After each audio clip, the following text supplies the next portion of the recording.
Hi. Hi. How are ya? Good, how are you? Good. Good. Gosh, it's so crazy that I can actually meet you. Oh, I don't know how cool that is, but great. How are you doing? Good. Good. I have a few questions to ask you. Okay. All right, so first of all, what made you want to become a gym owner? Um, I don't know that I wanted to be a gym owner before that.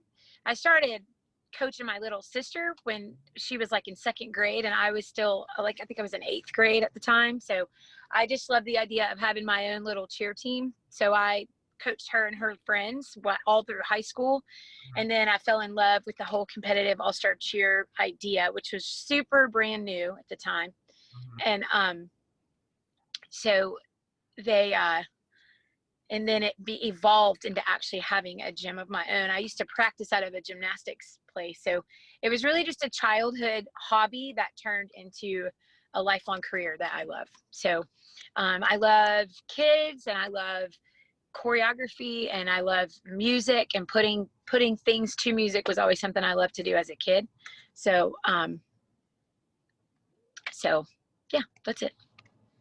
Okay. What separates a winning team from a losing team?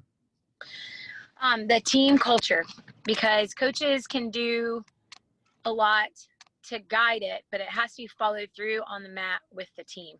So they need to be able to just carry out what the coaches want to see happen from the floor.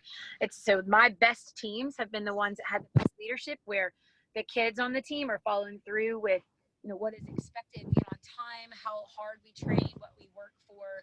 Everybody's got to have the same goal in mind, and the kids are in a place to be able to really find the weak link. And so from a coaching standpoint, you have to appreciate the people that are giving the most, and then call out the people that are not, so that level of excellence just continues. So it's a lot, it takes a lot of time to develop your own traditions and your own standards, and then those standards also have to work for then the next year's team to come back and be like, okay, no, this is what we do here.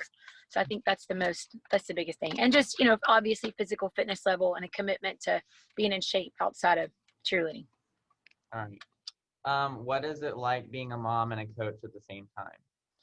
Oh gosh, that's crazy. But well, I've gotten the joy of coaching both my girls. So for me, being able to coach them has represented a lot more time to spend with them while they were kids growing up. We have just had the best time. I'm fortunate to have two daughters who work really hard, who love the sport, and who are really excellent teammates. So that's that's been easier. I don't know what it would be like to have a kid who I had to force to try, because that would have been a lot harder to coach.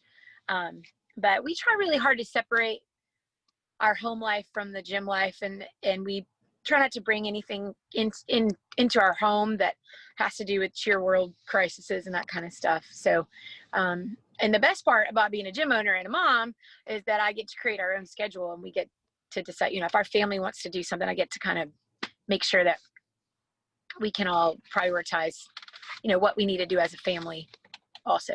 So Is all the blood, sweat, and tears worth it to win worlds? yes, it is. It has been a minute since Senior League has, but having that experience now with Lady Lux and co-ed too, it's not the most special thing about winning worlds is that it's the last event of the season, and it cements the kids and their journey together, and it makes them stay close for years and even decades now to come. Like the girls that were on the first team that we had that won worlds in 2010, they are almost all, every wedding picture now they're like 28, so they're mostly all engaged or getting married, and everybody in their weddings was from that team. When you have a bad experience for your last time together, the chemistry isn't the same moving forward. So while it's incredible to have that feeling of like we did it, what I know from doing this for so long is how impactful that win is on the kids moving on with their lives. So yes, and I think that we would have won this year, which is why it's so sad that we didn't get to have the event. But we're working hard for this one. Yeah, you guys look really good. Well, thanks. We have some work to do, but thank you.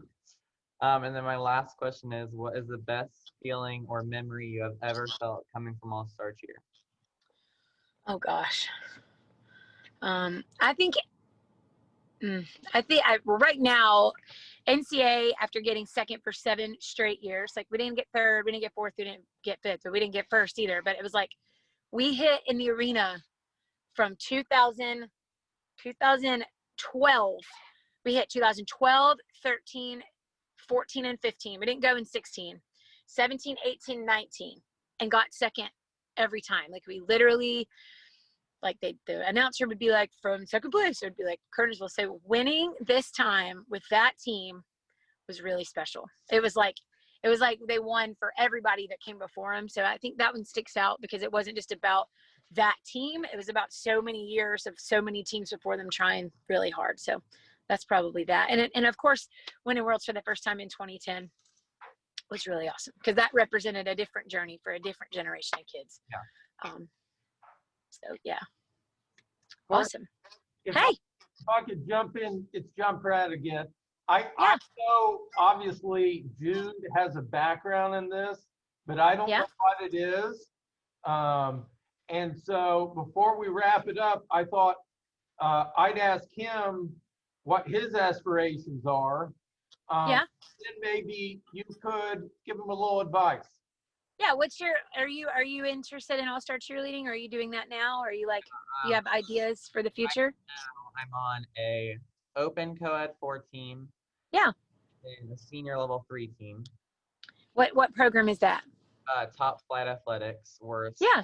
program.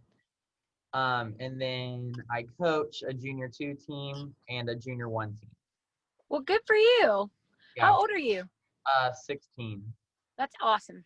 Yeah. You know what's really great about, I think one of the things that has helped me be, you know, a better successful business is I started when I was really young too. So I was able to learn and make mistakes that are unacceptable as an adult. So really just immerse yourself in coaching and do as much as you possibly can, because when you actually get, if that's what you want to do when you get older and you're actually in that position where it's your judgment, you can be 10 years ahead of problem solving and learning about what works and really what doesn't work.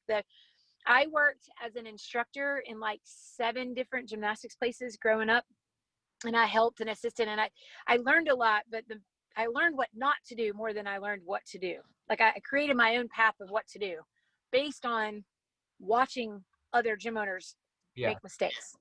Like, for instance, that's one of the reasons that the Curtisville gym is small as it is, because I watched so many people have these monstrosity of buildings and they couldn't pay their rent or their employees. You know, there was like this, it looked great on the outside, but on the inside, they just couldn't get the right amount of kids to make it functional. And if you can't pay your coaches, then it doesn't really matter how big your gym is. So, you know, we purchased the building and rent. So like in September of this year, I was able to make the last payment on it. So now after 15 years of being a gym owner, I actually own the building, which is much more valuable than even the business at this point.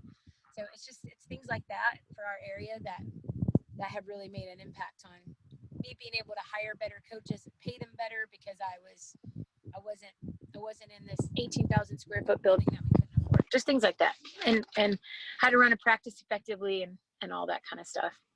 So do you want to own a gym one day? That's hopefully the goal. Okay. I think that there's a lot to do to prepare me for that, and I don't think I could just go out of high school and do it, but I definitely eventually would like to.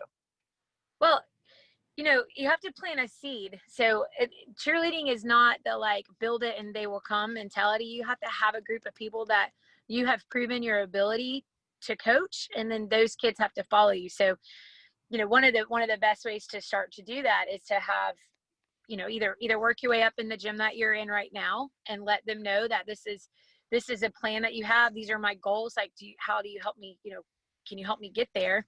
I mean, that program might be the kind of thing that wants to do a second program that you could start, you know, 45 minutes down the road, do it the right way. Don't take the kids you've been coaching out from under somebody, and start to try to attract people towards wanting to cheer under that name or even a different name, and then, you know, rent space or work with a gymnastics place that's already functioning, so that you don't you're not putting out a lot of money like in the beginning of opening. That's what's really worked for us. And that has also worked in the other states that we have gyms in. It was more of a, let's start it and build it instead of putting together this huge, rental and everybody coming and it doesn't work out. Yeah. So awesome. Well, what competitions are you going to this year or hoping to go to this year? Well, I know we'll be at UCA. Awesome. Awesome. Not really. I haven't put our competition schedule out yet because I don't know which ones are going to happen, but I do think UCA will happen. So we'll be there for sure. So you'll have to come introduce yourself. Yeah. I don't know any other places around you that we'd be going to, or any competitions you guys usually go to. Gotcha. Right now we're going to smaller competitions. We'll be at a few like smaller UCA competitions, but that's about it. Okay. Well, awesome. Well, this is my cell phone number. So if you ever have any questions, you can always ask. And send me videos if you want to of your team, and I'll tell you what I think if you want any help or suggestions. So Okay, thank you. The chance to talk to you. So keep in touch. And when we see each other at UCA, make sure you come introduce yourself. All right, I will. Okay. Awesome. Thanks for setting this up, y'all. Thank you. Okay. All right. Bye-bye. Bye.